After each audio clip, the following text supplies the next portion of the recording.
الفاتحة. أعوذ بالله من الشيطان الرجيم. بسم الله الرحمن الرحيم. الحمد لله رب العالمين الرحمن الرحيم مالك يوم الدين. إياك نعبد وإياك نستعين اهدنا الصراط المستقيم صراط الذين أنعمت عليهم غير المغضوب عليهم ولا الضالين. رب اغفر لي ولوالدي وللمؤمنين آمين. Bismillahirrahmanirrahim. Assalamualaikum warahmatullahi wabarakatuh.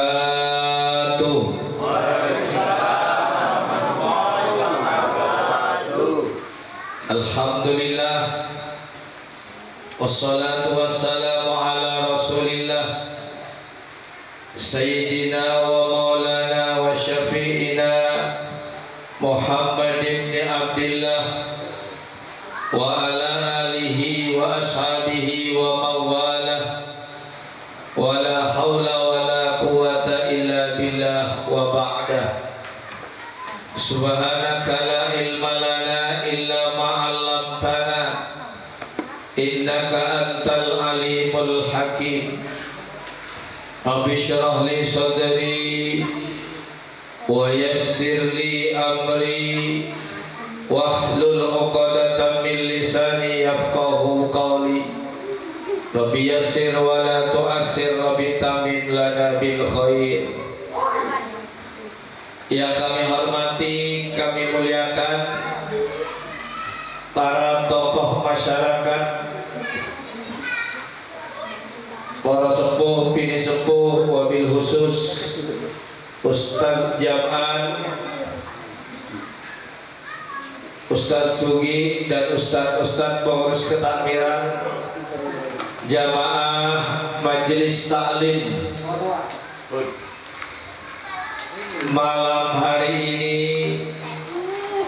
hadirin hadirat yang dimuliakan oleh Allah, patut dan wajib kita bersyukur kepada Allah Subhanahu wa Ta'ala, karena saat ini Allah menakdirkan kita insya Allah akan memulai majelis taklim, duduk-duduk tapi sambil taklim, belajar tentang ilmu agama, tentang bagaimana menjalani ibadah, tentang bagaimana ilmunya atau teorinya dalam melakukan sebuah ibadah sebagai muslim. Yang mana acara malam hari ini diprakarsai oleh Majelis Takmir Masjid Al-Hidayah. Beliau Ustadz Sugi kemarin beberapa hari yang lalu telepon mohon izin untuk memulai majelis taklim rutinan, insya Allah katanya beliau tiap Ahad pertama dalam tiap bulan. Ide yang sangat bagus untuk mengantarkan kita umat manusia menjadi ibadah yang sebenarnya, enggak asal-asalan ibadah. Ibadah nopo? Ya ibadah nopo mawon. Sholat, wudu, puasa, zakat. Karena semua kelakuan baik, amal soleh atau ibadah itu ada aturan main, ada ilmunya, ada teorinya. Salah satu contoh nih, jenengan badhe damel bakso,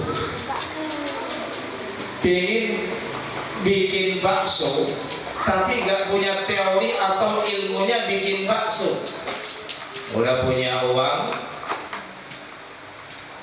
mau kemana mas? Mau ke pasar. Untuk apa? Untuk belanja bikin, saya mau bikin bakso. Dia berangkat ke pasar tapi nggak tahu ilmunya bagaimana caranya bikin bakso. Apa saja barang-barang yang harus dibeli, boten sekerak.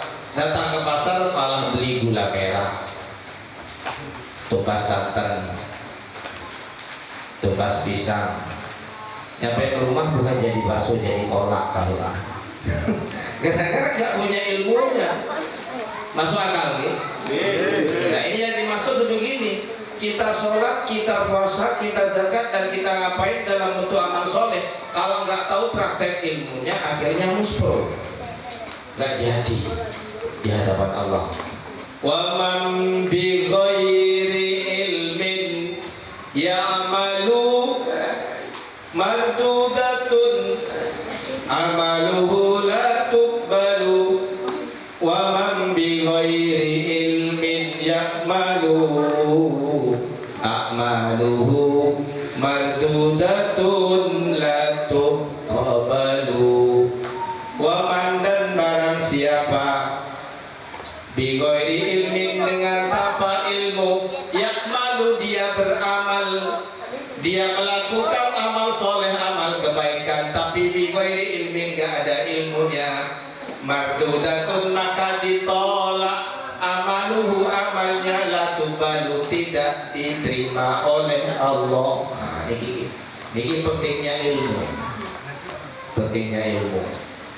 Dan untuk malam ini sebagai malam pertama, malam pemanasan, saya tidak langsung pada materi seperti toharah boten. Saya sekarang akan memberikan spirit dan support, semangat untuk kalian, untuk jenengan nanti seterusnya bisa terus dan terus istiqomah cari ilmu. Jadi malam ini saya kasih support semangat hadis Rasulullah tentang bagaimana fadilah keutamaan orang yang hadir di majelis taklim. Ngeta 15 abad yang silam, sekitar 1500 tahun yang lalu, Rasulullah Sallallahu Alaihi Wasallam bersabda, ajang Nabi jauh. Rasulullah mengatakan pada sahabatnya, nama sahabatnya adalah Abdullah ibnu Mas'ud. Ini terkait dengan orang atau jemaah yang hadir di majelis taklim. Rasulullah mengatakan pada, ya Ibnu Mas'ud, hei Ibnu Mas'ud. Ibnu Mas'ud niki salah satu sahabat Nabi yang mempunyai cacat fisik tapi paling alim. Sahabat Nabi niku yang paling alim pertama Sayyidina Ali, yang kedua Abdullah ibnu Abbas, yang ketiga Abdullah ibnu Mas'ud. Nah, 3 orang ini paling alim.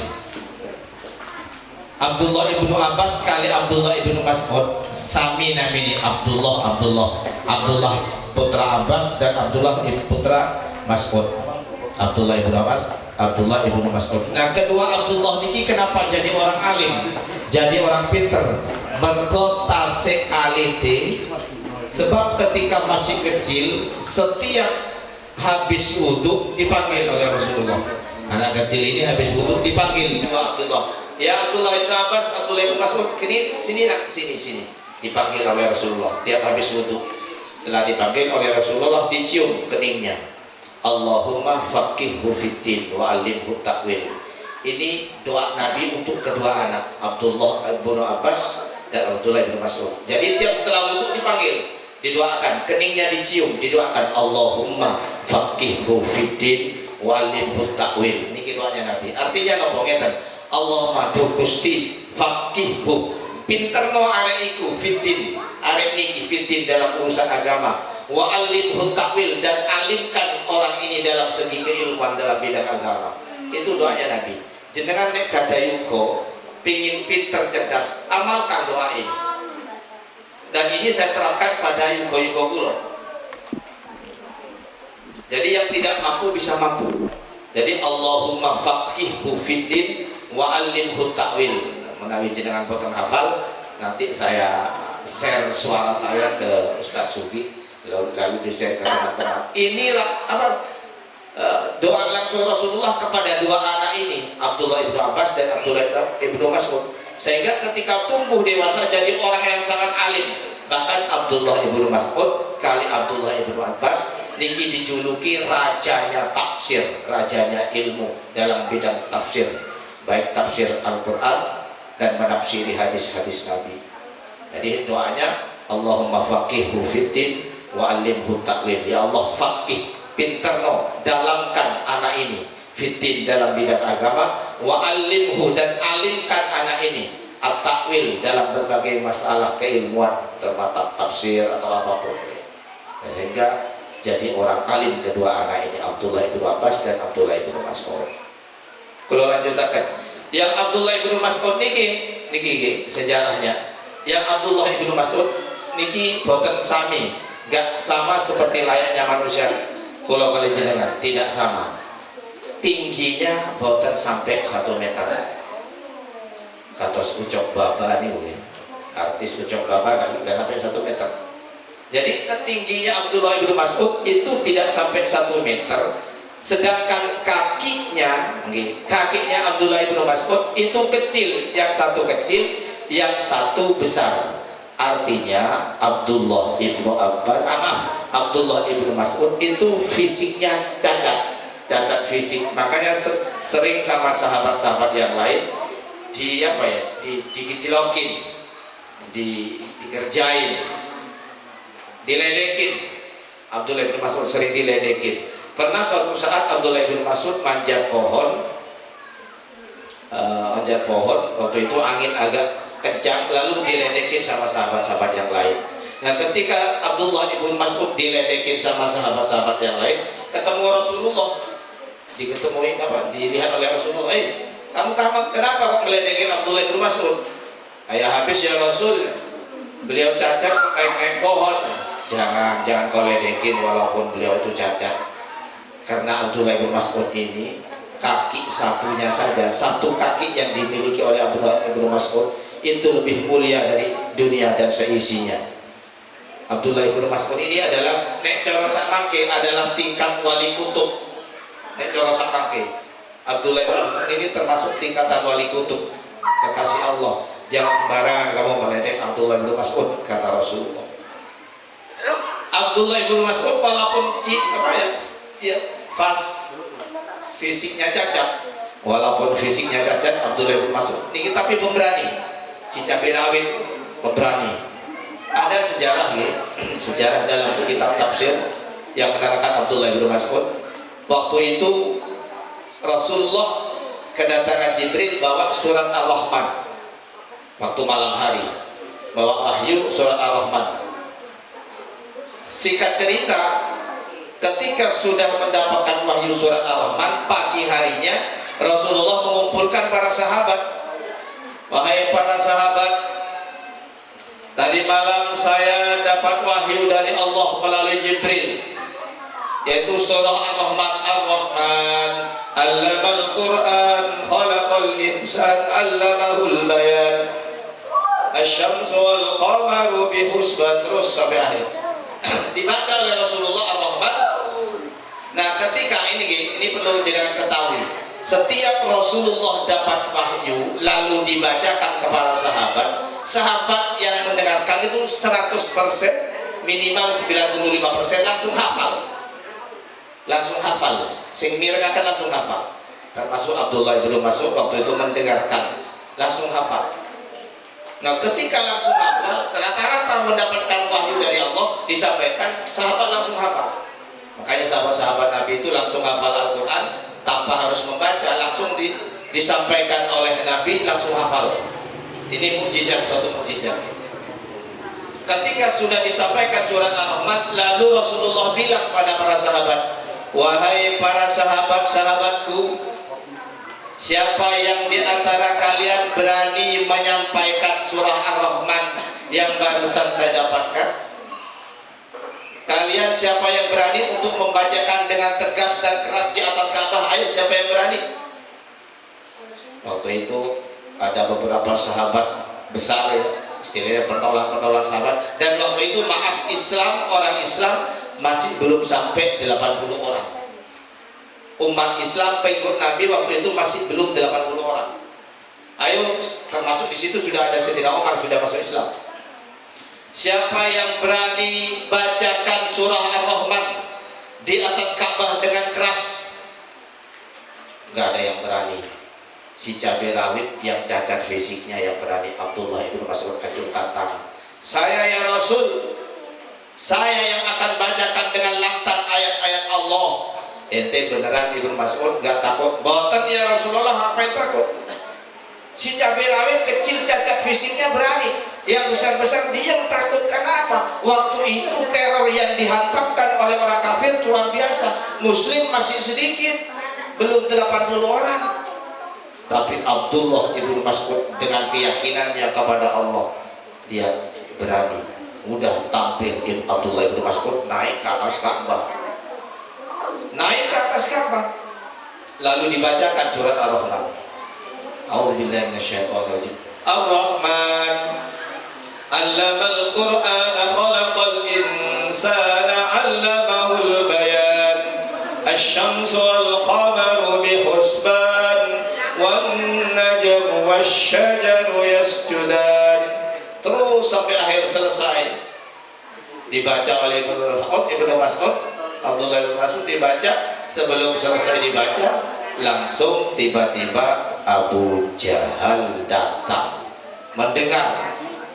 Sopo? Siapa yang bacakan ayat-ayat Al-Quran ini? Dilihat Ibnu Mas'ud, jadi ketahuan, kedengaran oleh Abu Jahal. Langsung Abu Jahal naik ke atas Ka'bah. Jadi ketika Abdullah ibnu Mas'ud membacakan surah Ar-Rahman belum selesai, diparangi sama Abu Jahal. Abu Jahal naik ke atas Ka'bah. Abu Jahal naik ke atas Ka'bah, langsung yang namanya Abdullah ibnu Mas'ud, maaf, langsung dicengkewing bajunya, jubahnya. Bahasa Indonesianya apa ya? Dipegang gini apa kalau bahasa Indonesia? Nggak ada bahasanya. Dipegang ini ya. Dan Abu Jahal, Abdullah ibnu Mas'ud dipegang. Abu Jahal itu tingginya 3 meter, besar, kekar. Abdullah ibnu Mas'ud kecil, kurus, nggak nyampe 1 meter. Dicengkewing, diangkat, dilempar sama Abu Jahal, macam melempar bola tebing, sampai terlontar jauh sekitar 100 meter. Dilempar oleh Abu Jahal, dilempar Abdullah ibnu Mas'ud, terlontar sampai kurang lebih 100 meter. Sampai, maaf guys, sampai telinganya Abdullah ibnu Mas'ud yang satu putus, telinga kirinya putus dan berdarah-darah, dan juga fisik jasadnya, tubuhnya Abdullah ibnu Mas'ud waktu itu banyak yang lecet. Melihat keadaan semacam itu, Rasulullah nggak terima. Sampai telinga ibnu Mas'ud itu apa? Putus, berdarah. Rasulullah nggak terima. Jadi Rasulullah mau maju, istilahnya mau nek kasarannya mau menghajar Abu Jahal, pamannya sendiri, karena sudah keterlaluan berbuat yang tidak baik, yang tidak senonoh kepada sahabat Abdullah bin Mas'ud. Nah, ketika maju 1 langkah, di-stop Rasulullah oleh Jibril. Stop Muhammad, jangan kau teruskan kemarahanmu. Lah, gak bisa Jibril, ini sudah keterlaluan. Sahabat saya Abdullah bin Mas'ud menyampaikan surah Ar-Rahman, dia zalimi, dia lempar, dia sakiti sampai telinganya putus. Bagaimana saya nggak terima wahai Jibril? Ini harus saya balas, ini harus saya kasih pelajaran Abu Jahal ini. Jangan Muhammad, kata Jibril, jangan, biarkan, stop. Nah, waktu itu yang melihat Jibril ngedek apa malaikat nama Nabi Muhammad, cuma Rasulullah Nabi Muhammad doang yang melihat, yang lain nggak melihat kalau ada Jibril, tidak kelihatan. Akhirnya di stop, akhirnya diam Nabi Muhammad. Diam Muhammad, jangan kau teruskan amarahmu, jangan, biarkan. Nanti suatu saat kamu akan tahu jawabannya. Karena mendapatkan instruksi semacam itu, akhirnya Rasulullah tidak melanjutkan untuk membalas terhadap Abu Jahal. Singkat cerita, beberapa tahun kemudian ada peristiwa perang Badar. Perang Badar itu terjadi di bulan Ramadan. Ada Badar Sugro, ada Badar Kubro. Ini yang saya ceritakan Badar Kubro. Perang Badar Kubro ini perang penentuan. Perang penentuan antara umat Islam dan orang kafir. Jadi perang Badar Kubro ini terjadi tanggal 17 Ramadan. Ada riwayat yang menceritakan tanggal 14 Ramadan. Jadi ketika terjadi perang Badar Kubro, ini jumlahnya orang Islam, ini perlu diketahui dan diingat, jumlahnya kaum muslimin, pasukan muslimin semuanya, sang Nabi Muhammad, sang panglimanya Rasulullah Muhammad, itu jumlahnya 313 kaum muslimin pasukannya waktu perang, berhadapan-hadapan di padang Badar, lembah Badar. Sedangkan orang kafir waktu itu jumlahnya 1.300 personil. Nah itu ya, jauh jumlahnya jauh. Orang Islam 313 itu angka istimewa dan keramat. Karena apa? Karena Nabi dan Rasul juga 313. Nabi keseluruhannya ini, seluruh para nabi ini jumlahnya 124.000. Nabi keseluruhan itu jumlahnya ada 124.000. Yang jadi Rasul 313. Nah, ini yang wajib diketahui 25 nabi, yang jadi Rasul 313. Nah, termasuk perang Badar waktu itu jumlahnya 313. Termasuk ini ilmu, termasuk wali seluruh dunia itu jumlahnya 313.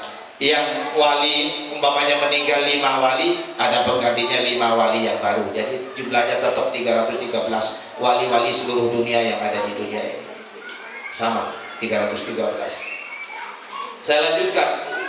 Ketika terjadi perang Badar Kubro, waktu itu yang namanya Abdullah ibnu Mas'ud juga ikut perang, termasuk Abu Jahal jadi panglima pimpinan utama orang kafir waktu itu. Singkat cerita, ketika peperangan terjadi berkecamuk, langsung yang namanya Abdullah ibnu Mas'ud udah nginceng, udah mau balas dendam terhadap Abu Jahal dulu yang pernah bikin telinga saya hilang. Jadi nginceng Abu Jahal.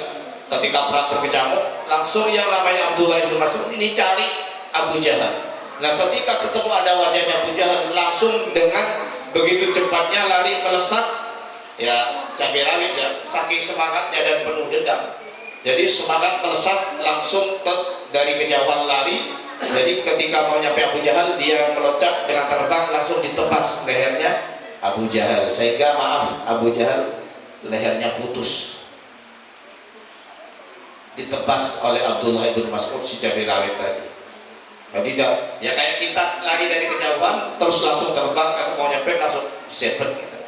Langsung terputus kepalanya Abu Jahal. Nah, ketika terputus kepalanya Abu Jahal, lalu ditenteng oleh Abdullah bin Mas'ud, dibawa ke hadapan Rasulullah. Ya Rasulullah, ini dulu yang pernah menyakiti saya, Abu Jahal. Jibril datang. Nah, ini jawabannya Muhammad, telinga dapat kepala, sifati. Ya, sifati hake, kepala putus dibanding telinga putus, berarti ini hake. Ini yang dimaksud saya. Nanti ya ini suatu saat ya ini Abdullah bin Mas'ud akan dapat membalas kebiadabannya Abu Jahal. Ini sekilas cerita tentang Abdullah bin Mas'ud si cabai rawit tapi pemberani. Saya lanjutkan kepada hadis yang tadi tentang cari ilmu itu. Ya Abdullah bin Mas'ud, wahai sahabatku Abdullah bin Mas'ud, kata Nabi, julusuka sa'atan, duduknya kamu sesaat saja. Sesaat itu artosipun macam-macam. Sesaat itu bisa 1 jam, bisa setengah jam, bisa 1/4 jam, bisa 10 menit atau kultum. Itu sesaat. Wahai Ibnu Mas'ud, duduknya ente sesaat di majelis taklim, la tamassu qalaman, sedangkan kau tidak pegang pulpen, wala taktubuh, dan tidak menulis harfan 1 huruf pun. Kamu datang saja, duduk, tidak pegang pulpen, gak nulis. Ibnu Mas'ud, kamu cuma datang doang, dengerin doang. Itu kata Nabi khairun, pahalanya lebih besar min alfi rakaah, daripada sholat 1000 rakaat. Nah, ini atas jenengan kali kula niki hadir di majelis taklim cari ridho Allah, sahabat Nabi untuk menghilangkan kebodohan. Duduk macam ini la tamassu qalaman, enggak pegang pulpen. Wala taktubu, tidak menulis harfan satu huruf pun. Khairun, lebih baik pahalanya min alfi rakaah, daripada sholat sunat 1000 rakaat. Nanti yang beriki, ada di sini orang yang pernah sholat 1000 rakaat? Ada. Kameramen.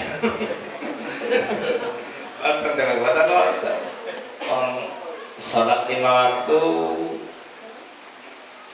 leren di seneni, leren di pekso. Jangankan sholat sunat 1000 rakaat ya, sholat sunnah qobliyah ba'diyah saja kita rasa-rasa malasnya luar biasa sholat sunnah qobliyah ba'diyah.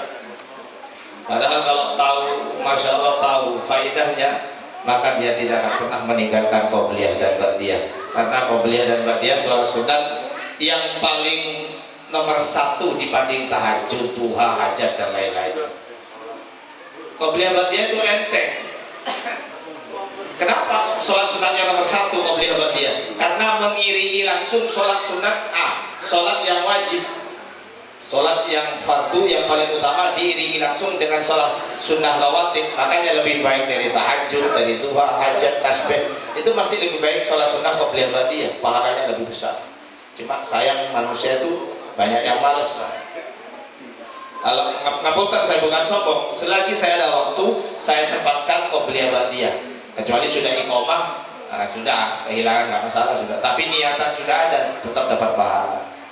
Emang qobliyah ba'diyah jangan ditinggalkan. Lebih hebat dari tahajud itu pahalanya. Lebih hebat tahajud, lebih hebat dari duha. Jadi saya ulangi, cuma datang duduk saja, nggak pakai nulis, tidak pakai pegang pulpen. Kata Rasulullah, dulunya kamu di majelis ilmu macam itu, khairun, lebih baik pahalanya min alfi rakaah, daripada sholat 1000 rakaat. Ya, itu ya luar biasa. Jadi jenengan yang hadir saat ini sudah lebih baik daripada sholat 1000 rakaat. Bukan sama pahalanya, lebih hebat, lebih baik pahalanya daripada sholat 1000 rakaat. Itu yang pertama. Yang kedua, wa nadruka ila wajhil alim. Nek cara makna kitab Jawa ngeten nggih. Wa nadruka lan utawi oleh ningali sira Ibnu Mas'ud ila wajhil ma'alim, maring wajahe tiyang alim, khairun iku luwih bagus min alfi farsin, ketimbang 1000 jaran. Tasaddaq takang jenengan sedekahaken fisabilillah ing dalam dalan Gusti Allah. Itu kalau cara makna kitab di pesantren dulu ya. Wa nadruka, wahai Ibnu Mas'ud, jenengan datang lalu melihat, memandang wajahnya orang alim. Wa nadruka, melihatnya engkau Ibnu Mas'ud ila wajhil alim, pada wajahnya orang alim, khairun, lebih besar pahalanya min alfi farsin, daripada 1000 kuda. Tasaddaqta, yang kau sedekahkan fisabilillah, di jalan Allah. Jadi melihat ningali seliraipun atau wajahnya orang alim itu lebih besar pahalanya daripada orang sedekah 1000 kuda atau kurban 1000 sapi di jalan Allah. Jangan kurban 1000 sapi atau kurban 1000 kuda di jalan Allah masih lebih besar pahalanya memandang wajahnya orang alim. Saking hebatnya majelis taklim, saking hebatnya orang mencari ilmu, keutamaannya. Memandang saja ya. Melihat. Apalagi, ini ada hadis yang lain nih. Ada hadis yang lain. Jadi sengaja malam pertama ini saya kasih support, semangat dengan hadis Rasulullah tentang orang cari ilmu hadir di majelis taklim. Bahkan dalam hadis yang lain, nah ini gini, Rasulullah dawuh bersabda, man nadhara ila wajhil alim, barang siapa yang melihat wajahnya orang alim, nadhratan fafariha biha, dengan satu pandangan, lalu ketika dia mandang dengan hati merasa senang. Barang siapa yang melihat wajahnya alim dengan rasa senang, bangga dan bahagia melihat wajahnya orang alim, maka ja'alallah tilkan nadhrah, Allah jadikan pandangan itu tadi malaikat yastaghfiruh, yang akan mengistighfarkan, memintakan ampunan lahu pada orang tersebut ila yaumil qiyamah, sampai hari kiamat. Jadi siapa yang melihat, memandang wajahnya orang alim dengan rasa bahagia, maka Allah jadikan pandangan bahagia itu tadi, Allah jadikan satu malaikat yang akan mengistighfarkan, memintakan ampunan pada orang tersebut ila yaumil qiyamah, sampai hari kiamat. Itu satu kali memandang, apalagi berkali-kali memandang. Beberapa malaikat diciptakan oleh Allah untuk mengistighfarkan orang tersebut. Nah, itu ya, luar biasa melihat, memandang wajahnya orang alim. Jadi jenengan kalau mau apa istilahnya, kalau mau ngefans, jangan ngefans pada orang-orang yang nggak bener. Ngefans pada Ronaldo, dibayangkan wajahnya Ronaldo, nggak ada pahalanya. Almar'u ma'aman ahabba, seseorang itu akan bersama dengan orang yang dicintai. Dan jenengan senangannya sama Messi terus, ya, di akhirat nanti bukan sama Rasulullah, sama Messi. Makanya kita harus pandai-pandai memilih siapa yang defense, siapa yang disenangi. Senang pada Rasulullah walaupun tidak pernah melihat wajahnya Rasulullah, ngefans pada Nabi Muhammad, ngefans pada para sahabat, ngefans pada para wali-wali Allah. Itu luar biasa. Jenengan walaupun datang ke Riau, walaupun di rumah, tapi jenengan memandang, melihat membayangkan wajahnya orang alim lalu difatihai, itu sama, pahalanya lebih besar, bukan sama, khairun, lebih baik, lebih besar pahalanya daripada orang yang sedekah 1000 sapi atau 1000 kuda fisabilillah di jalan Allah. Itu baru melihat. Nah, itu yang kedua. Yang ketiga, biar tidak terlalu malam, jadi lanjutan dari hadis ini, Rasulullah mengatakan pada sahabat Ibnu Mas'ud, wasalamuka alal alim, wasalamuka, adapun salamnya engkau wahai Ibnu Mas'ud, alal alim, terhadap orang yang alim, khairun min ibadati alfi sanah, lebih baik, lebih besar pahalanya ketimbang orang beribadah 1000 tahun tanpa henti. Memberikan salam, menjawab salamnya orang alim, atau memberikan salam pada orang alim, itu pahalanya lebih baik daripada orang ibadah, khairun min ibadati alfi sanah, lebih baik pahalanya daripada orang beribadah 1000 tahun tanpa henti. Masya Allah, luar biasa. Pokoknya segalanya itu top di majelis taklim.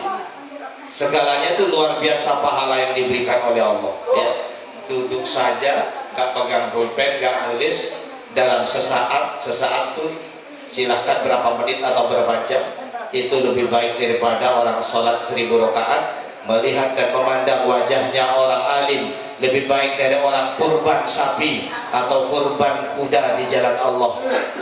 1000 sapi atau 1000 kuda, sedangkan memberikan salam, assalamualaikum, atau menjawab salamnya orang alim, memberikan salam atau menjawab salamnya orang alim, kata Rasulullah, khairun, lebih besar pahalanya, min ibadati, ketimbang ibadah alfi sanah, 1000 tahun tanpa henti.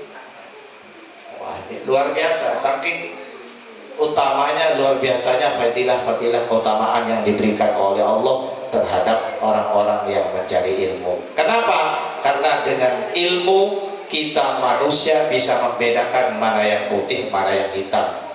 Dengan ilmu kita membedakan mana yang sapi, mana yang babi. Dengan ilmu kita bisa membedakan mana yang kambing, mana yang anjing. Maksudnya bisa membedakan antara hak dan batil. Gitu. Nah, ini untuk sementara pemanasan majelis taklim. Mudah-mudahan terus istiqomah dan istiqomah sampai hari kiamat. Dan nanti majelis taklim ini diisi dengan kajian-kajian, diantaranya fikih tentang bagaimana wudhu bersesuci, ya. Kemungkinan juga diselingi dengan ilmu-ilmu tauhid yang mengajak keyakinan kita tambah top, tambah tepat keyakinan kita terhadap Allah Subhanahu wa taala. Nggih pun mekaten saking kula, mungkin ada yang dipertanyakan seputar apa yang saya terangkan tadi. Sebab nanti kebelakangannya saya terangkan tentang keilmuan lalu ada tanya jawab. Monggo. Mungkin ada yang dipertanyakan seputar ingkang sampun kula terangkan niku wau nggih. Orang mencari ilmu dan keutamaan-keutamaannya. Ya, jazakallah syukuran kasiran. Ustaz. Ciri.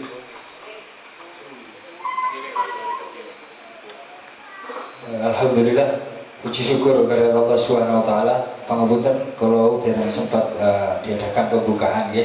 Alhamdulillah pada kesempatan malam hari ini mulai di bulan Desember ya, kita dari jajaran ketakmiran Masjid Al Hidayah ya.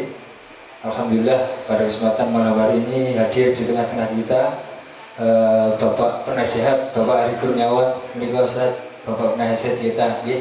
Dan juga ada Bapak Ketua RT saya, Ketua RT 7, Bapak Imam ya.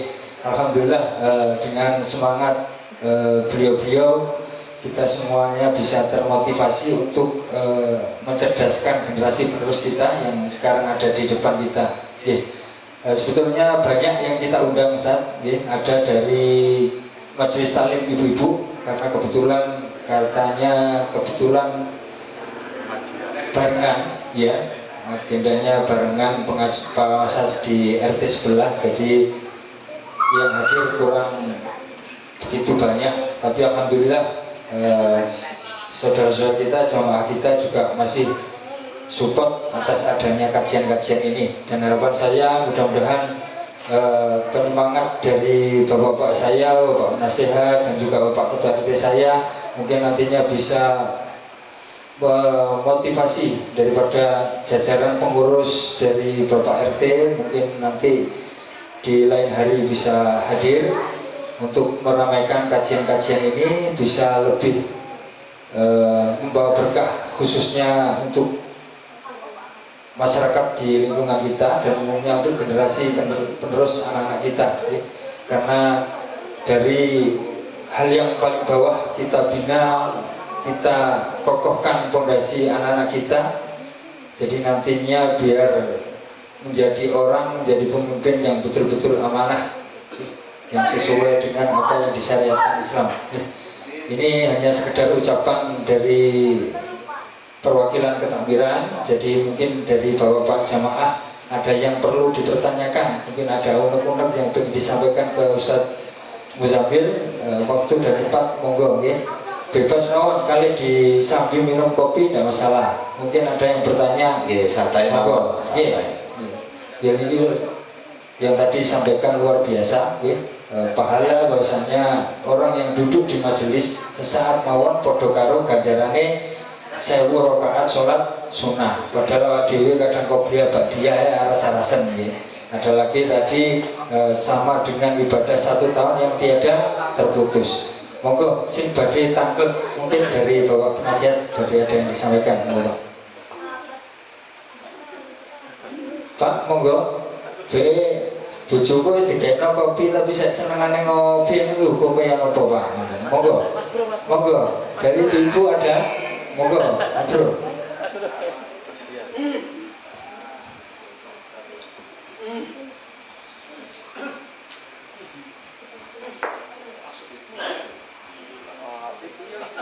Assalamualaikum warahmatullahi wabarakatuh. Waalaikumsalam warahmatullahi wabarakatuh. Niki Ustaz Muzamil niki karena betul-betul sing tanglet kuwi kula sing nambah-nambah. Saya. Jadi Ustaz, aku kan dibuka bahwa panjenengan buka bahwa fikih niku seperti halnya orang kalau mau bikin makanan tidak tahu ilmunya gitu ya. Jadi jika dia tidak bisa bikin makanan, maksa untuk bikin makanan akan menjadi sesuatu yang sangat berbeda gitu ya. Lah pertanyaannya seumpama memang kalau jenengan ini butuh pelajaran fikih yang bagus, yang sempurna seperti yang dicontohkan oleh Kanjeng Nabi Muhammad SAW. Tetapi seumpama kalau fikih kita lemah, Ustaz, itu apakah memang itu kita ini tidak berhak di surganya Allah gitu. Karena kita ini bukan dari cetakan-cetakan pondok pesantren. Seumpami peluang-peluang kita kecil untuk itu, mungkin ada jalan-jalan pintas untuk sekiranya kita yang fikih ini kalau bisa diartikan hukum-hukum yang dicontohkan oleh Kanjeng Nabi Muhammad SAW untuk menjadikan landasan-landasan kita beragama niko. Itu aja Ustaz. Apakah kita ini memang peluangnya kecil? Apakah memang fikih ini khusus beliau-beliau yang sudah jos-jos ahli-ahli kitab? Jangan kalau makanya tadi dijelaskan bahwa memandang para alim itu seperti itu nilainya. Tetapi masalahnya kita mungkin belum ketemu beliau atau kita nggak tahu ketemunya kapan, istilahnya begitu. Jadi intinya, apakah kita ini Ustadz yang orang-orang awam ini jauh dari surga karena memang kualitas kita fikih kita lemah gitu. Itu aja pertanyaannya. Terima kasih. Ngapunten. Wassalamualaikum warahmatullahi wabarakatuh. Assalamualaikum. Ditampung ini Ustaz. Ya, satu pertanyaan ditampung. Bahwasanya tadi disampaikan oleh Pak Radian selaku bendahara, beliau bendahara masjid. Ya apa lek fikih awake dhewe sing duduk basicnya dari pondok, bukan lulusan pesantren, ya. Misalnya gampangane kudune keliru sikil kiwa dhisik, apa sik ana harapan mlebu swarga, kan garis bawahnya intinya seperti itu. Itu sebagai hal kecil mawon. Apa lek kudune keliru tangan kiwa dhisik baru tangan ketengen, apa gak sah ta yang apa? Monggo ditangkut-tangkut ibu-ibuke, badhe enten takut apa Bu? Monggo. Mboten usah sungkan-sungkan, mboten bayar takoke. Mboten dipungut biaya. Nggih. Matur ngeten maem. Nggih. Monggo. Mungkin Pak RT apa yang ditanyakan, Pak? Oke, terima kasih. Oke, Assalamualaikum warahmatullahi wabarakatuh. Waalaikumsalam warahmatullahi wabarakatuh. Salam sehat semuanya, prioritas. Amin. Pak Ustadz. Dan saya ucapkan terima kasih untuk pengurus Masjid Al-Hidayah, jajarannya maupun penasehat, dan prioritas untuk Pak Ustadz Suki. Saya terima kasih untuk hal baru malam hari ini dijadikan program Masjid Al-Hidayah, dan sebagai pengurus saya sangat-sangat mensupport, mendukung, dan terima kasih. Mudah-mudahan apa yang nanti kita dapatkan di dalam pengajian-pengajian ini bisa menjadi siraman kolbu untuk masa depan kita dan bisa menjadikan akhlak warga kami menjadi lebih baik. Itu pertama. Untuk apa yang tadi sudah diterangkan Pak Ustadz, mungkin saya masih mengawali penyemaannya, hanya kepingin bagaimana sih mulai bisa ketemu Rasul besok.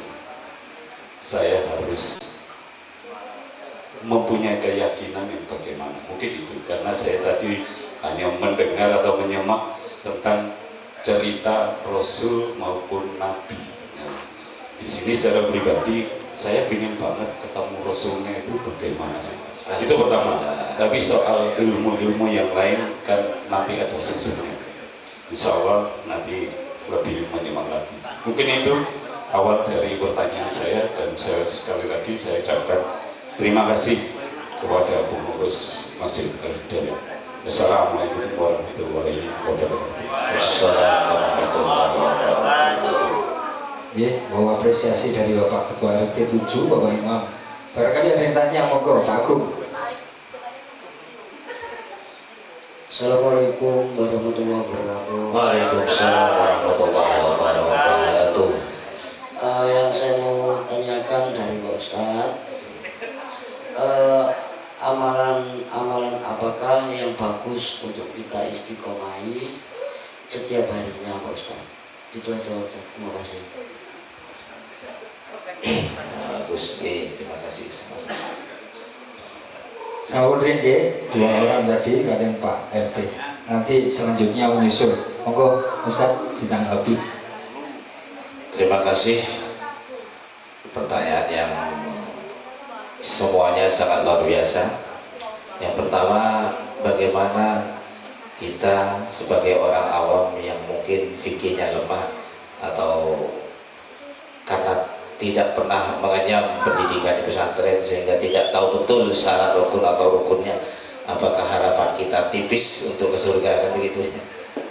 Begini Ustaz Agung, pertanyaan yang pertama tentang kita seperti sholat atau wudhu ya, sedangkan kita tidak pernah belajar secara tekstual atau teori, hanya belajar dari melihat. Sedangkan ilmu ini mungkin ilmu itu tidak harus ditulis lalu dipelajari lalu dipraktekkan. Ilmu itu bisa dilihat langsung lalu dipraktekkan. Macam masyarakat orang awam, oh begitu tata cara sholat, oh begitu ternyata awalnya sholat, awalnya wudhu begini. Itu juga sudah ilmu. Itu juga sudah ilmu. Jadi bukan berarti harapannya tipis, boten.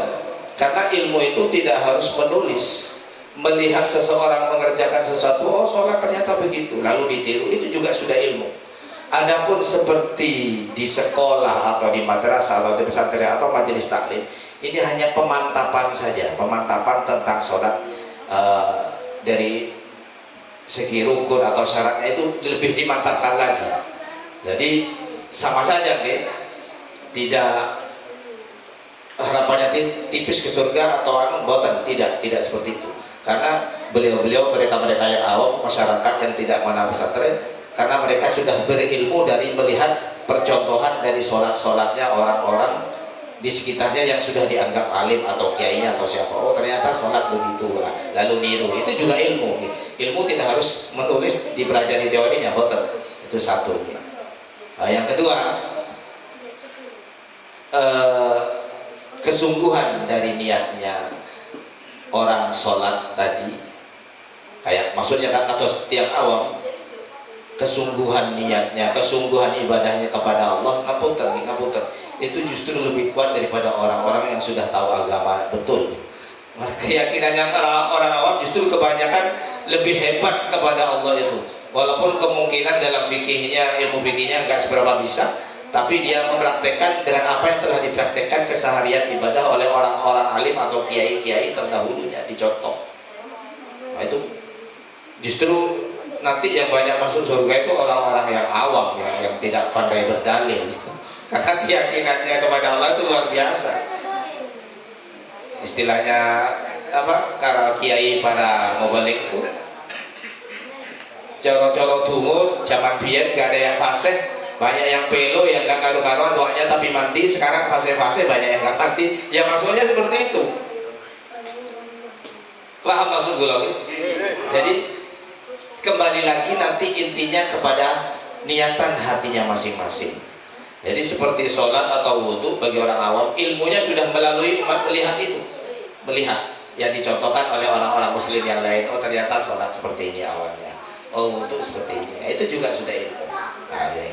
Untuk hal semacam buku fikih atau apa, atau penerapan pembelajaran semacam majelis taklim, ini hanya sekedar pemantapan doang. Pemantapan doang maksudnya agar lebih nyaman lagi, agar lebih mantap lagi, itu maksudnya. Gitu kepada beliau ya seperti apa? Yang pertama, pertanyaan pertama. Pertanyaan yang kedua, Mas RT, itu sangat luar biasa. Seperti apa yang saya terangkan tadi, almar'u ma'aman ahabba. Seseorang itu akan selalu bersama orang yang diidam-idamkan, dicintainya, yang difanskan. Kalau saya ngefans pada Rasulullah walaupun nggak pernah berjumpa, selalu berselawat, selalu cinta dengan melakukan apa yang disunahkan, nah itu pasti akan berjumpa dengan Rasulullah. Almar'u ma'aman ahabbah. Nabi sendiri yang sudah tahu, Almar'u seseorang ma'aman berserta orang ahabbah yang dicintainya.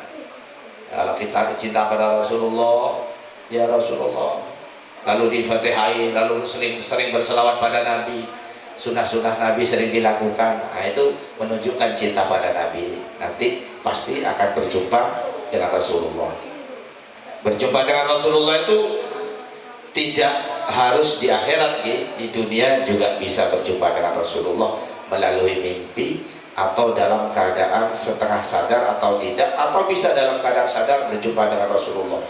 Ini cuma keterangan tingkat tinggi nanti ya. Yang jelas singkat saja, kalau jenengan pernah mimpi Nabi Muhammad, otomatis itu betul-betul Nabi Muhammad, gitu aja. Karena apa? Karena syaitan tidak bisa menyerupai Nabi Muhammad. Kalau jenengan masih mimpi kiainya, mimpi gurunya, itu masih bisa setan yang menyerupai gurunya. Tapi kalau Nabi Muhammad gak bisa diserupai oleh setan. Jadi Rasulullah telah dawuh, man ro'ani fil manam faqad ro'a fil yaqdhah. Man barang siapa ro'ani melihat saya fil manam dalam mimpinya atau mimpi, faqad ro'a maka telah betul-betul melihat orang tersebut fil yaqdhah dalam kenyataan. Maksudnya itu betul-betul saya, kata Rasulullah. Karena faina syaitan, karena syaitan la yatamatsalu bi, tidak bisa menyerupai saya. Nah itu Mas RT ini. Jadi kalau jenengan yakin dan cinta, termasuk jenengan semangat dalam memberikan dukungan acara ini untuk majelis taklim agar apa yang disampaikan oleh Rasulullah, agar Rasulullah lebih mengenal, lebih bagus lagi, itu salah satu bukti jenengan cinta kepada Rasulullah. Dengan mendukung adanya majelis taklim ini, itu salah satu bukti dan syarat bisa bertemu dengan Rasulullah nanti. Termasuk kita yang hadir ini bukti mendukung terhadap apa yang telah diajarkan oleh Rasulullah, majelis-majelis taklim macam ini. Terus yang terakhir, pertanyaan yang ketiga, amalan apa yang paling baik untuk diterapkan dalam keseharian? Amalan yang paling baik untuk diterapkan dalam keseharian itu istighfar. Dengan istighfar itu artinya menunjukkan betapa kita lemah dan banyak dosa. Dan orang yang rajin istighfar, Rasulullah telah tahu, man lazimal istighfar yaj'al lahu min kulli dhaiqin makhraja.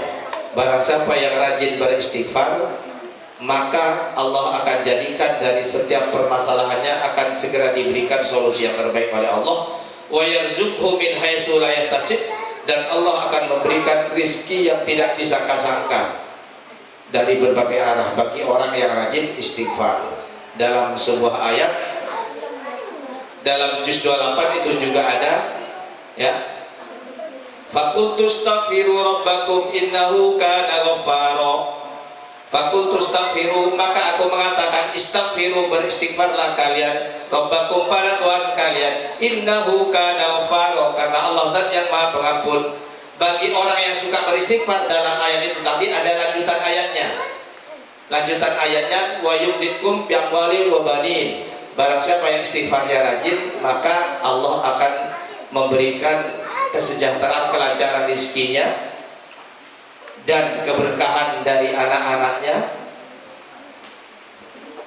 dan akan diberikan oleh Allah suasana yang damai dalam hidupnya. Itu ada tuntunannya memang dalam Al-Quran. Jadi faqultu astaghfiru innahu kana ghaffara, maka beristighfarlah kalian. Dengan istighfar Allah akan mensejahterakan, memakmurkan rezeki kalian, anak-anak kalian, dan keadaan jiwa kalian semua diterangkan oleh Allah. Jadi istighfar yang paling bagus, istighfar sama sholawat, istighfar sama sholawat dan Fatihah itu sudah. Boten sakit mau Al-Quran, baca Al-Quran, istighfar, sholawat, Al-Fatihah, istighfar, sholawat, Al-Fatihah, itu sudah cukup. Sebaik-baiknya amalan adalah amalan yang kita ketahui, gak usah panjang-panjang, tapi istiqomah. Niku lebih baik lagi ya. Apalah artinya amalan panjang tapi gak istiqomah? Istighfar, astagfirullahaladzim, tapi istiqomah, maka akan luar biasa. Ibarat pisau yang sering diasah, maka akan landep akan luar biasa ketajamannya. Nah itu istighfar, sholawat, fatihah, istighfar, sholawat, fatihah, itu yang berbanyak Bu. Amalan-amalan yang enteng-enteng, kelihatannya enteng, kelihatannya remeh karena orang banyak yang hafal dan tahu, padahal khasiatnya paling besar itu istighfar, sholawat, fatihah, itu khasiatnya paling besar. Dan ada amalan lagi yang paling top, nomor 1 adalah la ilaha illallah. Makanya afdalu ma qultu, hadis Nabi, afdalu ma qultu, sebaik-baiknya apa yang saya zikirkan, afdalu ma qultu wa ana wa nabiyyun qabli, dan sebaik-baiknya yang dizikirkan oleh nabi-nabi sebelum saya, yaitu la ilaha illallah. La ilaha illallah itu adalah sebaik-baiknya zikiran, karena Nabi Musa dulu pernah minta amalan kepada Allah, ya Allah tolong dong saya kasih amalan yang paling bagus, yang paling top, yang paling bagus. Lalu Allah ngasih, ya amal la ilaha illallah Musa. Nah, kalau itu kan saya sudah hafal, banyak yang tahu, ya Allah yang lain dong yang istimewa. Loh, gak ada yang paling istimewa dari la ilaha illallah, itu gak ada. Kamu mau buktinya gak? Nah, buktinya apa? Akhirnya dibuktikan oleh Allah. Allah panggil Jibril, Jibril kamu kesini bawa timbangan. Lalu Jibril bawa timbangan, lalu Jibril tulis la ilaha illallah. Jibril tulis la ilaha illallah di timbangan itu. Yang satu la ilaha illallah, tulisan la ilaha illallah, yang satunya dunia, akhirat dan seisinya. Setelah ditimbang, jeklek lebih berat la ilaha illallah, saking utamanya la ilaha illallah. La ilaha illallah, la ilaha illallah itu dibuat apapun bisa, tinggal niatnya. Diniati untuk kesehatan agar penyakitnya hilang, dibaca la ilaha illallah, la ilaha illallah, bisa. Diniati untuk kerezekian juga bisa. Diniati untuk apapun yang diniatkan oleh jenengan, itu la ilaha illallah yang paling utama ya. Yaitu la ilaha illallah, istighfar, sholawat, fatihah. Kelihatannya enteng remeh, mereka pun kata sing sajek, kata sing hafal, padahal itu yang paling utama ketimbang amalan-amalan pikiran yang lainnya.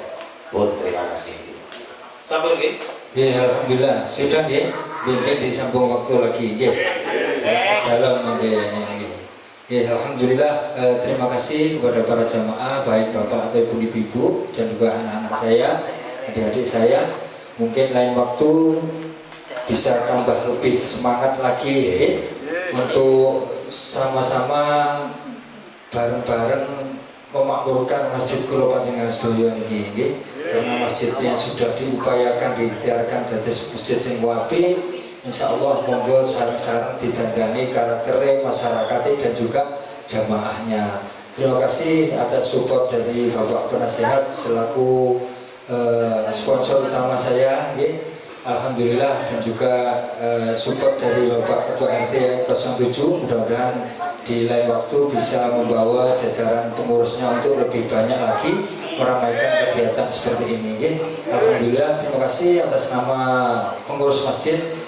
Atas segala bentuk kekurangan saya mohon maaf yang sebesar-besarnya. Akhirul kalam wabillahi taufiq wal hidayah. Assalamualaikum warahmatullahi wabarakatuh. Doa akhir majlis. Subhanakallahumma wa bihamdika asyhadu an la ilaha illa anta astaghfiruka wa atubu ilaik. Makaten saking kula nyuwun agungipun pangboten. Assalamualaikum warahmatullahi ta'ala wabarakatuh.